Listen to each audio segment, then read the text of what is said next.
ॐ सहनाववतु सहनौ भुनक्तु सह वीर्यं करवावहै तेजस्विनावधीतमस्तु मा विद्विषावहै। ॐ शान्ति शान्ति शान्तिः। पठामि संस्कृतं नित्यं वदामि संस्कृतं सदा ध्यायामि संस्कृतं सम्यक् वन्दे संस्कृतमातरम्। सरस्वती नमस्तुभ्यं वरदे कामरूपिणि विद्यारम्भं करिष्यामि सिद्धिर्भवतु मे सदा। येनाक्षरसमाम्नायम् अधिगम्य महेश्वरात् कृत्स्नं व्याकरणं प्रोक्तं तस्मै पाणिनये नमः।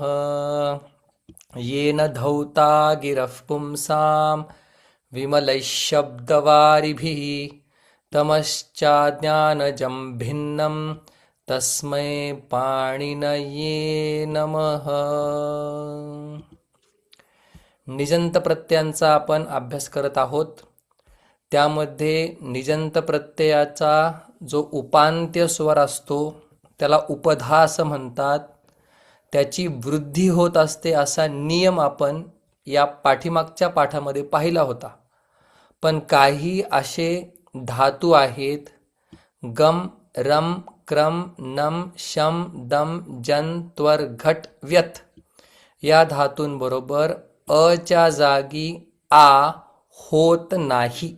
म्हणून गमयती रमयती पासून ते व्यथयती पर्यंत त्याची रूप बनतात.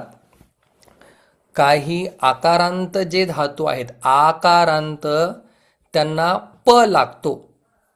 पण पा असा एक धातू आहे त्याचा पापयती न होता पाययती पालयती असा अर्थ त्याचा बनतो. हे आपण पाहिलं. काही असे इरेग्युलर फॉर्म्स आहेत म्हणजे जसं गमयती क्रमयती असं न होता ब्रूचं वाचयती होतं. अधि उपसर्गपूर्वक ई धातूचं अध्यापयती होतं. हंचं घातयती होतं. रुहचं रोहयती होतं. रोपयती म्हणजे उगवणे. अशा प्रकारचे अर्थ आपण पाहिलेले आहेत. या अंडरस्टँडिंग किंवा नियमांना धरून आपण पुढची रूपं पाहणार आहोत. त्याचबरोबर कृत प्रत्ययातील आपण तवतू नावाचा प्रत्यय पाहिलेला आहे जो आपल्याला पॉझिटिव्हनेस म्हणजे आहे बुद्धिमान बुद्धी आहे ज्याच्याकडे अशा अर्थामध्ये आपल्याला काय स्फुरण करून देतो. बुद्धिमान धनवान बलवान हा मतू प्रत्यय आहे आणि गतवत गतवान हा तवतू प्रत्यय आहे. मग कृत प्रत्यय म्हणजे काय जे धातूंच्या शेवटी येतात. तद्धित प्रत्यय म्हणजे काय जे शब्दांच्या शेवटी येतात असं आपण वर्गीकरण केलं होतं. मग तद्धित प्रत्ययातील आपण मतूप पाहिला होता जो बुद्धिमान होतो. पुढे आपल्याला येणारच आहे त्याच्यामुळे जास्त नियमांमध्ये न जाता आपण त्याची थोडक्यात रूपं पाहिलेली आहेत. मग दृष्टवान पठितवान लिखितवान हे आपले जे भूतकाळ आहेत त्या भूतकाळांना असणारे पर्यायी धातू म्हणून आपण वापरतो. जसं अगच्छत म्हणायच्या ऐवजी मी म्हणेल गतवान.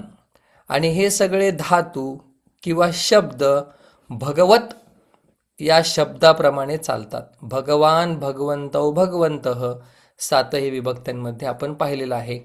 आणि हा जो धनवान बलवान बुद्धिमान हा कधी कधी विशेषण म्हणून सुद्धा वापरला जातो. याचंही चिंतन आपण केलेलं आहे. तो सातही विभक्त्यांमध्ये चालणार आहे. तो तीनही लिंगांमध्ये चालणार आहे. मग तीन लिंगांमध्ये वेगवेगळे रूप कशी होतात त्याचा विचार आपल्याला सध्या नाही करायचा आहे. फक्त पुल्लिंगामध्ये आपण पाहिलेलं आहे. ठीक आहे. जसं रामः गतवान राम गेला. सीता गतवान म्हणणार का नाही गतवती म्हणणार. त्याचा विचार पुढे येणार आहे. या सगळ्या नियमांना धरून आता आपण आपली वाक्य सोडवायला सुरुवात करूया. अभ्यास 29वा यातील हे पहिलं वाक्य आपण पाहत आहोत. आता वाक्याचं जे काठिण्य आहे ते हळूहळू काय वाढत चालणार आहे. 30व्या पाठानंतर तर ते अजूनच टोकाला जातं. ठीक आहे, चला बघा. शिक्षक शिष्य को गाव भेजता है. शिक्षक विद्यार्थ्याला गावास पाठवितो. मग शिक्षक हा शब्द आहे, अध्यापक हा सुद्धा शब्द आपल्याकडे आहे. शिक्षक शिष्याला पाठवतो. मग पाठवणारा प्रेरक किंवा प्रयोजक शिक्षक असल्यामुळे प्रथमा, प्रयोज्य याची आपण या ठिकाणी द्वितीया करतो आहेत, कारण की कुठल्या कुठल्या धातू बरोबर प्रयोज्याची द्वितीया होते याचाही विचार आपण केलेला आहे. शिक्षक शिष्यम ग्रामम गमयति. कुठले धातू वापरावे हे त्यांनी पुस्तकामध्येच आपल्याला सांगितलेलं आहे. कवी गान से सबको प्रसन्न करता है. कवी गाण्याच्या माध्यमातून सगळ्यांना प्रसन्न करतो. प्रसन्न करण्याचं माध्यम साधन काय असेल तर गाणं आहे. आणि गानम असा शब्द आपल्याला 27व्या पाठामध्ये गेलेला आहे. कवी ही गानेन, बघा गानम शब्द आहे, गायन हे करण झालं म्हणून गानेन किंवा सोपं गायनेन सर्वान सगळ्यांना काय करतो प्रसन्न करतो. ते म्हणतात रमयती नावाचा धातू तुम्ही वापरा. रमयती. कारण की या पाठामध्ये जे नियम सांगितलेले आहेत ते नियम ठराविक धातूंसाठी आहेत, म्हणून तेच धातू आपण वापरूया. ज्यांचं रमण करतो ते होतात कर्म. ज्याच्याद्वारे रमण करतो किंवा प्रसन्न करतो ते होतं करण. म्हणून गान शब्दाची तृतीया राम रामेन, गान गानेन. यती पापान, पाप शब्द आपण पाहिला होता. पाप पुल्लिंग आहे का स्त्रीलिंग आहे, नपुंसकलिंग आहे. तर पाप हा माझ्या मते पुल्लिंग शब्द आहे, आपण पाहिला होता. पापान यतीही तो चालणार कवी सारखा. यतीही पापान दमयती. धातूही त्याचे आपण अर्थ पाहिलेले आहेत. कवी काय करतो, यती काय, यती म्हणजे संन्यासी. संन्यासी हा पापांचं दमन करतो. दमन करण्यासाठी दम नावाचा धातू गेलेला आहे. दमन करणे म्हणजे आवरणे, त्यांना आवरतो, थांबवतो. शम आणि दम असे दोन क्वालिटीज किंवा असे दोन गुण माणसाकडे पाहिजेत एखादी गोष्ट प्राप्त करण्यासाठी. शम म्हणजे मनाचा निग्रह करणे, दम म्हणजे इंद्रियांचा निग्रह करणे. मग यती काय करतो, पापांना थांबवतो, म्हणजे इंद्रियांच्या द्वारे होणाऱ्या क्रियांना यती काय करतो, थांबवतो, आवरतो. दमयती. राजा नौकर को कार्य में लगाता है और शीघ्रता करता है. राजा, आपण शब्द बघूया, भूपतीही. राजा भूपतीही. नोकरासाठी शब्द आपल्याला गेला होता भृत्य. भूपतीही भृत्यम कामामध्ये. मग मध्ये आलं म्हणजे चतुर्थी, म्हणून आपण लिहितोय काम मे कार्ये घटयती. घटयती म्हणजे कार्य करण्यास लावणं, म्हणजे कामामध्ये काय घटयती त्यांनी काय सांगितलेलं आहे, काम मे लगाना, कार्यामध्ये लावणं. भूपतीही भृत्यम कार्ये घटयती आणि त्वरयतीच. त्वरयतीच काय करतो, घाई करवतो, म्हणजे शीघ्रता करवतो. भूपती कोण, राजा. आता कवी, यती हे सगळे इकारांत शब्द असल्यामुळे आपण भूपती, राजा किंवा नृपह न म्हणता भूपती घेतला. राजा हा शब्द वेगळा चालतो, तो पुढे येणारच आहे. त्वरयती. बुद्धिमान विवाद शांत कराता है. बुद्धिमान शब्द गेलेला आहे. मतुप प्रत्यय आहे. बुद्धिमान ज्याच्याकडे बुद्धी आहे असा बुद्धिमान. विवाद को विवादम शमयति. शमयति शांत करणे. शम माइंड लेवलला शांत करणे. दम इंद्रियांच्या पातळीवरती शांत करणे.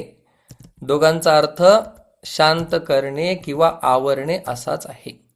बुद्धिमान विवादम शमयति. बघा 6. बलवान धनवान से धीमान को धन दिलाता है. बापरे. बलवान म्हणजे देणारा, बरोबर, बलवान. धनवान से म्हणजे धनवानापासून किंवा कडून काय करतो, धीमंताला बुद्धिमानाला धन देतो. ऐका, बलवान धनवानापासून बुद्धिमानाला धन देतो. मग आता पासून म्हटलं की पंचमी विभक्ती होते. मग भगवानची पंचमी होतं भगवतः. धनवानची पंचमी होईल धनवतः. भगवान धनवतः पैसे असणाऱ्याकडून धीमंताला, मग ज्याला देतो त्याची चतुर्थी. भगवानची चतुर्थी भगवते, धीमांची चतुर्थी धीमते. धनम दापयति.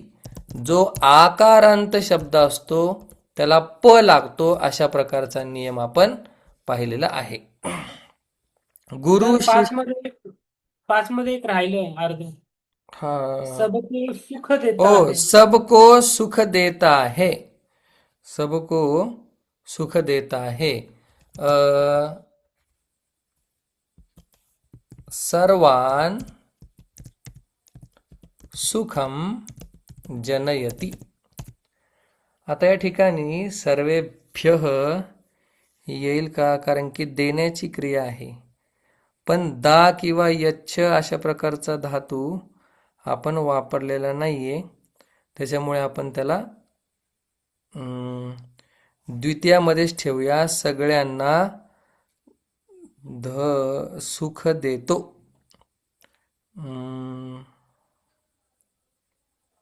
चालेल. देण्याची क्रिया म्हटलं की चतुर्थी आलीच पाहिजे. च शेवटी लिहूया. इथे पण च शेवटी येणार. बुद्धिमान विवादम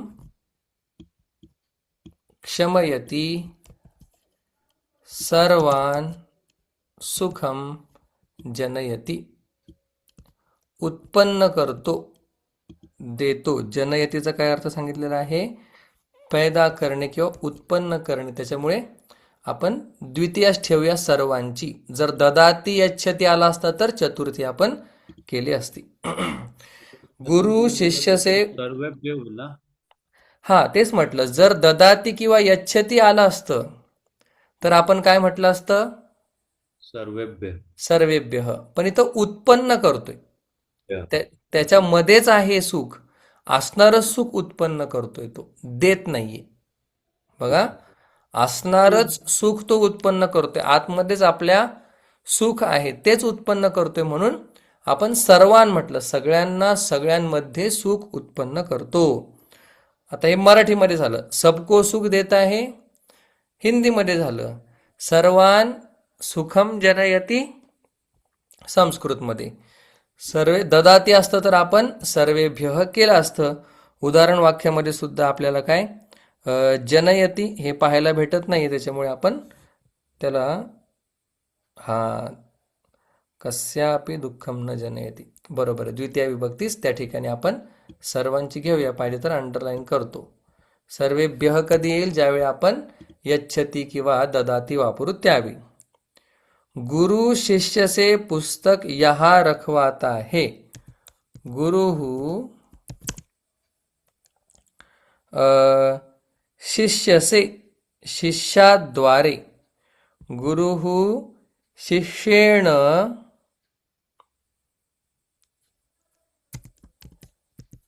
शिष्येण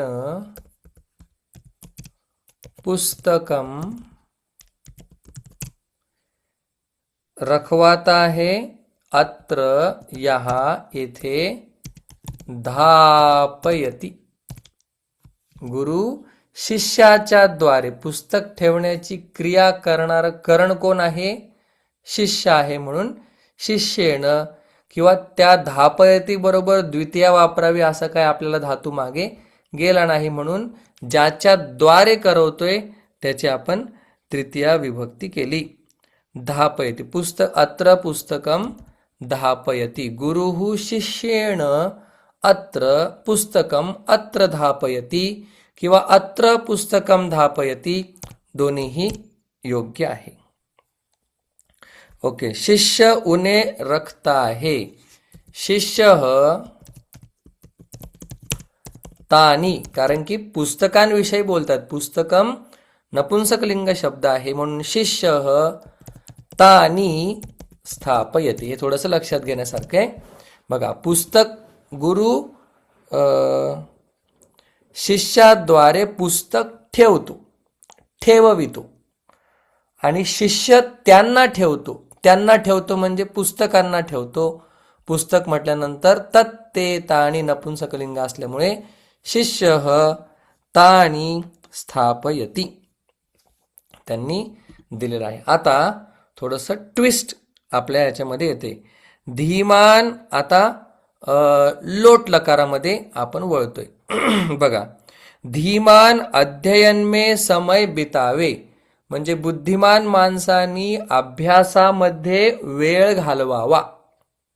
बुद्धिमान माणसाने अभ्यासामध्ये वेळ घालवावा म्हटलं की आपण लोट लकारामध्ये जातोय. ठीक आहे. असं म्हणतात की मूर्ख आणि बुद्धिमान हे 3 प्रकारे आपला वेळ घालवत असतात. आता बघू, जेवढं आठवतंय तेवढं सांगतो.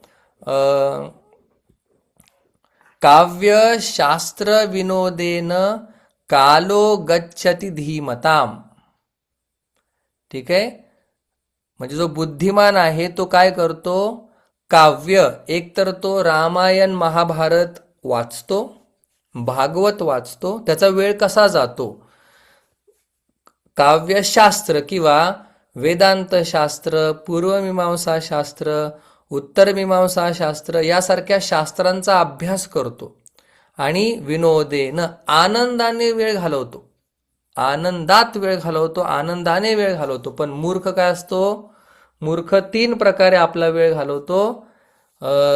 एक आठवते मला, निद्रा, झोपेत वेळ घालवतो किंवा कलह, भांडणं करण्यात वेळ घालवतो किंवा दुःखात वेळ घालवतो.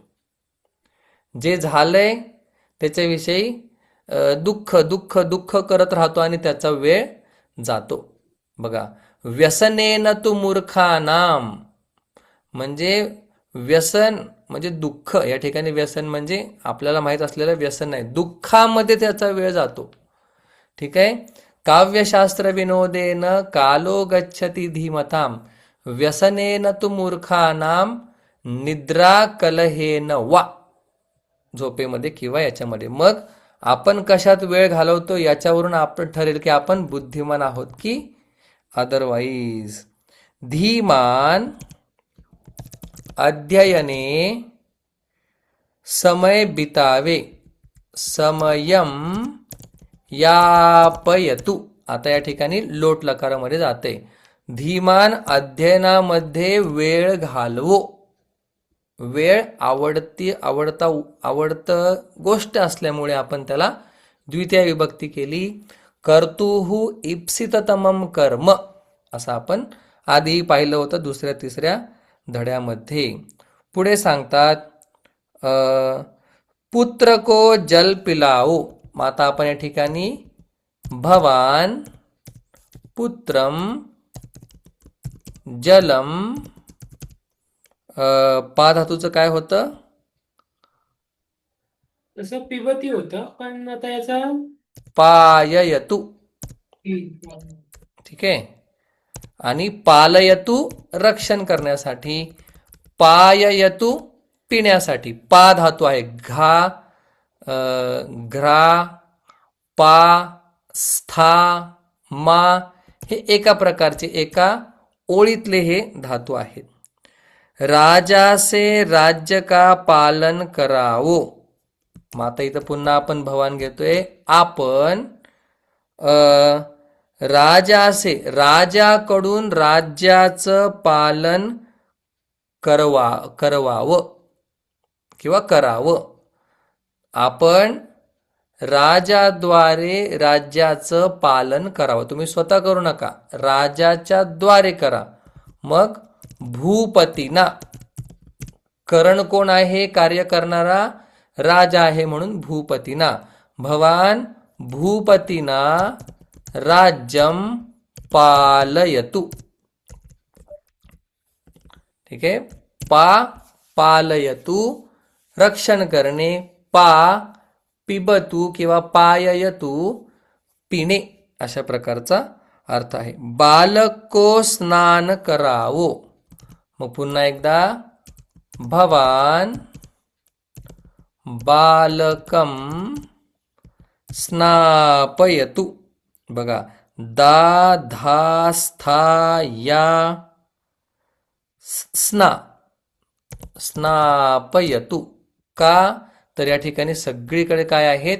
आज्ञा किंवा विनंती आहे. मोठा माणूस लहानाला देत असेल आज्ञा, लहान माणूस मोठ्याला बोलत असेल विनंती. बघा शिष्य को पढाओ. भवान, मोठं करतो म्हणजे जरा डोळ्यांना त्रास होणार नाही. भवान शिष्यम पाठयतु. तू काय कर? शिष्याला शिकव, शिष्यास शिकव. 13 भवान शिष्यम पाठयतु. छात्र को पाठ पढाओ. आता या ठिकाणी पाठच आपण वापरायचा आहे. दुसरा काय दिलाय का अभ्यास करण्यासाठी? नाही. भवान शिष्यम पाठम पाठयतु. आता या ठिकाणी त्वम सुद्धा आपण वापरू शकतो, पण सोपं काय आहे? पाठयतु, स्नापयतु, भवान बरोबर सोपं आहे. अन्यथा त्वम सुद्धा येऊ शकतं की तू शिष्यास धडा शिकव अशा प्रकारे. शत्रु का वध करावो. भवान शत्रुम घातयतु. आपण काय करावं?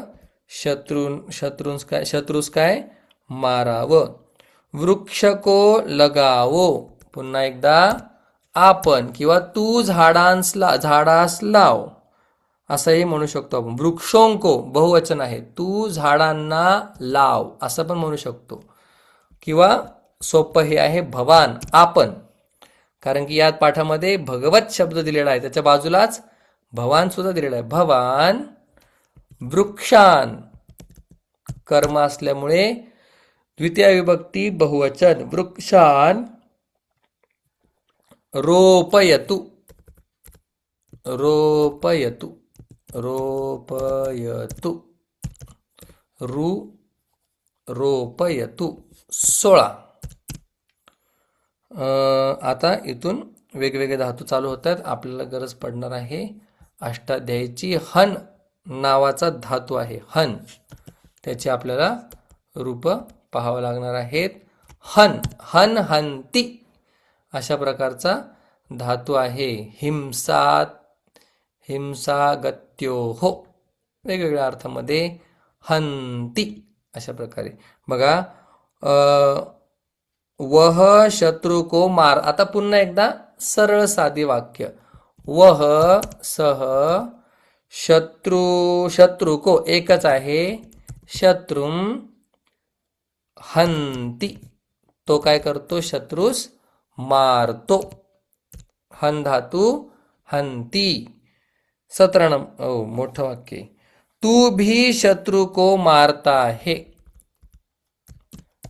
त्वम त्वमपि लिहितो त्वम अपि शत्रुम हंती हंसी हन्मि हंसी कॉमा मैं भी शत्रु को मारता हूँ अहम अपि किंवा अहमपि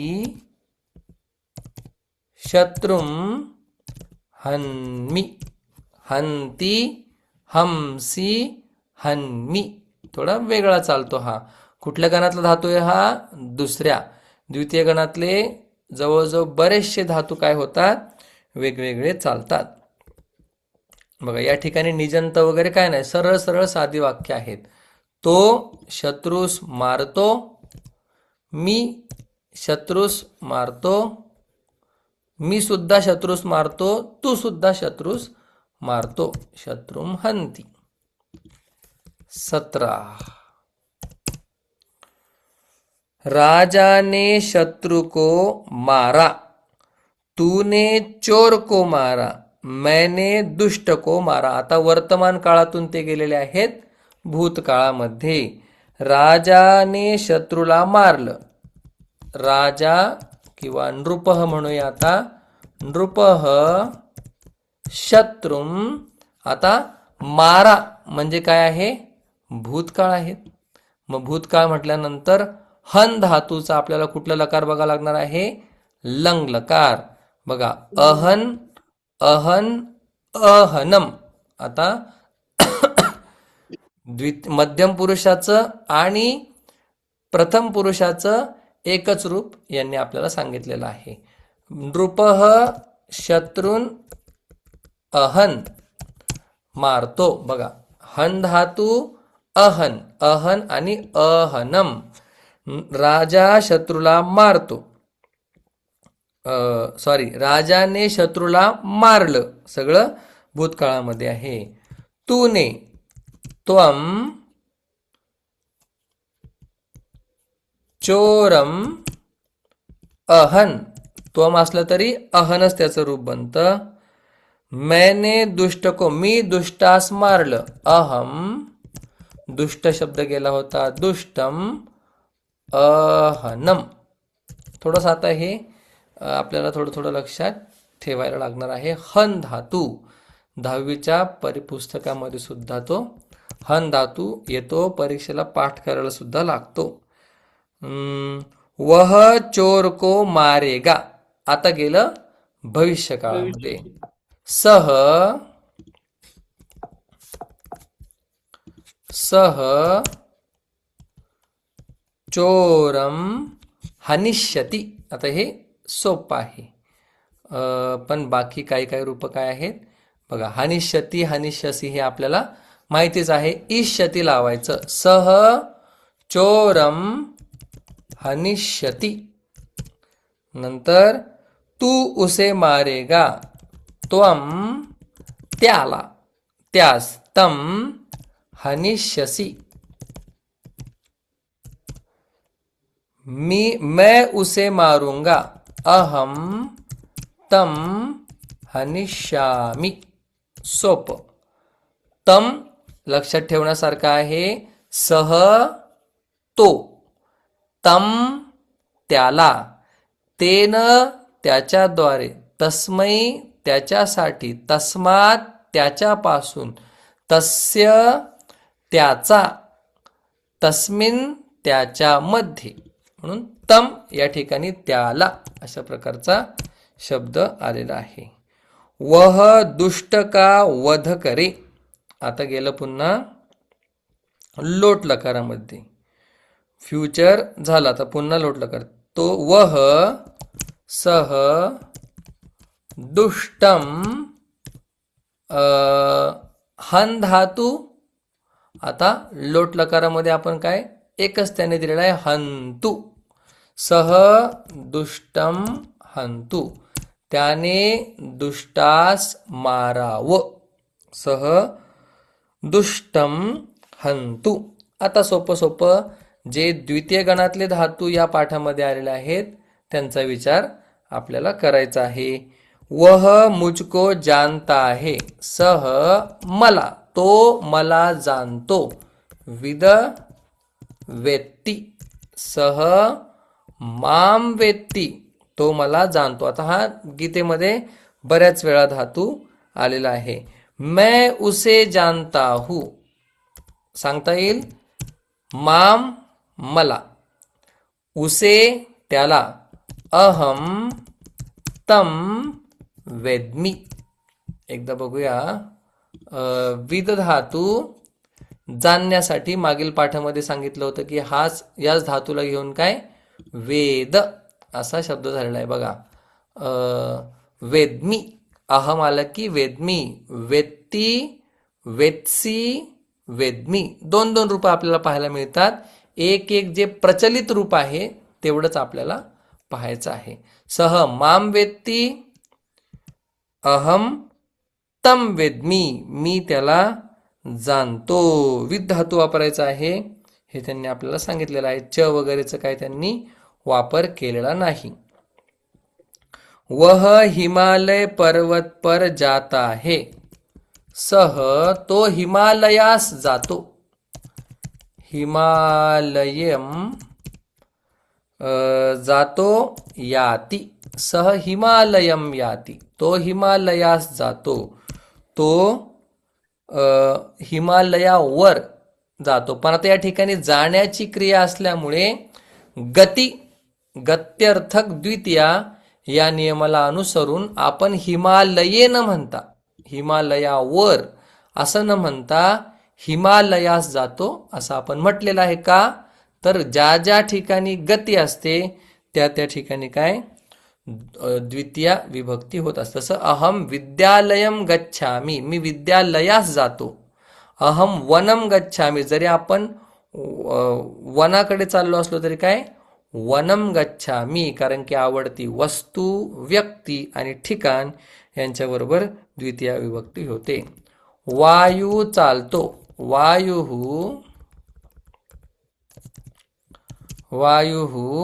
वाती, जाण्यासाठी आपल्याकडे धातू आहे. वायू वाती. देन सूर्य, वेगळा काही शब्द गेलेला आहे अजून नाही. हरी या शब्दाचा सुद्धा एक अर्थ काय सूर्य आहे. सूर्य चमकता है, भाती, सूर्य भाती. देन आप नहाते हैं, भवान आप, आपण आंघोळ करता. भवान स्नाती. 25th, राजा रक्षा करता है, राजा पालयती, कारण की करणारा तो आहे. राजा शब्द वेगळा आहे, आपण सोपा वापरूया. भूपती,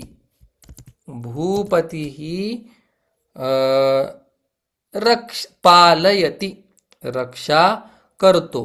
पाययती पितो, धातू 5 आहे. पालयती रक्षण करणे, हे सगळे काय निजंत रूप आहे. अशा प्रकारे 25 वाक्य आपण पाहिलेले आहे. लक्षात आपल्याला ठेवायचंय हन धातू कमीत कमी 5 लकार. एकदा हन धातूला रिव्हिजन देऊया, म्हणजे याच व्हिडिओमध्ये आपल्याला हनचा विषय थोडक्यात समजून जाईल आणि संपूनही जाईल. आता मी 3ही लकारांमध्ये काय करतो, 5ही लकारांमध्ये त्यांची रूप वाचतो, तुम्ही लक्ष द्या. हंती, हतः, घ्नन्ति, हंसी, हतः, हथ, हन्मी, हन्वः, हन्मः. देन लृट लकार सोपा आहे. हनिष्यति, हनिष्यतः, हनिष्यन्ति, हनिष्यसि, हनिष्यथः, हनिष्यथ, हनिष्यामि, हनिष्यावः, हनिष्यामः. लोट लकार हंतु, 3 रूप दिलेत, आपण एक एक लक्षात ठेवा. हंतु, हताम, घ्नन्तु, तुम्हाला लक्ष द्यायचं इकडे. घ्नन्तु हे वेगळं रूप बनतं. जही, हतम, हत, हनानी, हनाव, हनाम. हा जही शब्द तिसऱ्या अध्यायाच्या शेवटी शेवटी येतो. भगवंत सांगतात, जही शत्रुम महाबाहो कामरूपम दुरासदम. या जे तुझे शत्रू आहेत, कोण? दोनच शत्रू आहेत तुमचे, माझे, सगळ्यांचे. एक आहे इच्छा आणि एक आहे क्रोध. मग या काम आणि क्रोधाला तू काय कर? मारून टाक, असं भगवान सांगतात. मग आता भूतकाळातलं रूप आपण पाहूया. अहन अहताम अग्नन. अहन अहतम अहत. अहनम अहन्व अहन्म. अशा प्रकारे लोट सुद्धा आणि भूतकाळ सुद्धा काय आपण पाहिलेलं आहे. 10 लकार आहेत, पण आपल्याला एवढं काय खोलात त्याच्या जायचं नाही. 5 लकारात आपल्याला ओळखता यायला पाहिजे. जरी आज पहिल्यांदा ऐकून पाठ नाही झालं तरी मात्र काय आपल्याला ओळखता यायला पाहिजे. अशा प्रकारे हा हन धातू आपण 5ही लकारांमध्ये पाहिला. बाकी जे सगळे धातू आहेत ते काय द्वितीय गणाचे आहेत, थोडेसे वेगवेगळे चालतात. ते आपल्याला त्याच्यासाठी सबस्टिट्यूशन धातू आपल्याकडे आहेत, किंवा त्याचं आपण सोपं रूप करू शकतो जर तुमच्या अवघड लक्षात नाही राहिलं तर. पण जरी लक्षात नाही राहिलं तरी समोर आल्यानंतर आपल्याला ओळखता यायला पाहिजे. अशा प्रकारे आपला 29वा धडा आता संपलेला आहे. नियम सुद्धा आपण पाहिलेले आहेत. आता 30व्या पाठामध्ये काही नवीन शब्द येत आहेत, काही नवीन कॉन्सेप्ट येत आहेत. त्याचा पण विचार आपण पुढच्या हाफमध्ये करूया. शंका असतील तर पुढच्या हाफमध्ये, किंवा अजून 1 मिनिट आहे पण पुढच्या हाफमध्येच तुम्ही विचारा. हन धातू आपल्याला त्यांनी पाठ करायला सांगितलंय, आणि भगवान शब्द. आता भगवान शब्द असा आहे की एकदा भगवान जमला तर बाकीचे जमायला वेळ लागत नाही. भगवान भगवंतव हे पहिलं जमायला पाहिजे. भगवान भगवंतव जमलं की गतवान गतवंतो भूतकाळ पण आपल्याला येऊन जाईल. एकच शब्द गतवान गेला, धनवान धन असणारा, यांचा फरक आपण पाहिलेला आहे. आता आपण विस्ताराने 30व्या पाठामध्ये प्रवेश करूया आणि 30व्या पाठाचे जे काही मूळ छान छान कॉन्सेप्ट आहेत, सन प्रत्यय आहे, त्याचा आपण विचार पुढील हाफमध्ये करूया.